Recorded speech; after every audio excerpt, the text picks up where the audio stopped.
And Dr. Peat, it's brought up an interesting point here, lipofuscin. So I know we've mentioned it many times in the past in reference to fish oils, which unfortunately are still portrayed as being very healthful and is still a very multi-billion-dollar industry for certain corporations.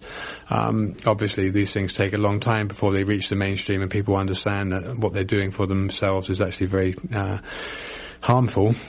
So I was thinking about the link, and it's a little bit of a kind of curveball, but the outbreak of Zika. Let's just explore. I haven't really prepared. I know you haven't prepared for it, but I know you've normally got a very different perspective at which to approach a problem. So in terms of Zika and the prevalence of microcephaly, if that indeed is a manifestation of Zika only, I was looking earlier on just at lipofuscin in general.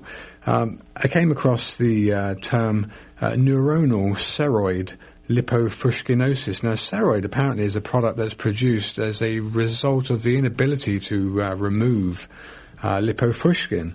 And there are 8 types, or so they've recognized these types or subtypes, genetically separate neurodegenerative disorders that result, as I said, from the excessive accumulation of the pigment lipofuscin.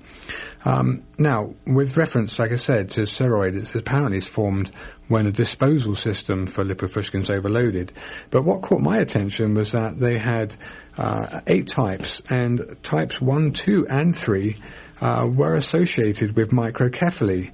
And I know that without bringing up this or changing the subject of this month's show to Zika and the political ramifications and or the conspiracy theories about Zika, in terms of microcephaly in the infantile brain developing in utero, with reference to polyunsaturates and the production of lipofuscin and or the inability to remove the waste producing lipofuscinosis, how do you see microcephaly in the kind of in the overall picture for the explanation of what Zika does to infantile children?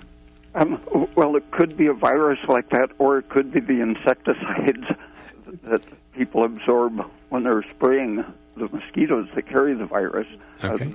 The insecticides are known to damage brain development, but 50 years ago, with experiments in mice and then a little later in dogs, they found that in proportion to the unsaturation of the fat in the mother's diet, the brain development was retarded. And right. The baby animals had smaller brains and were less able to learn in proportion to the amount of prenatal polyunsaturated fat they absorbed.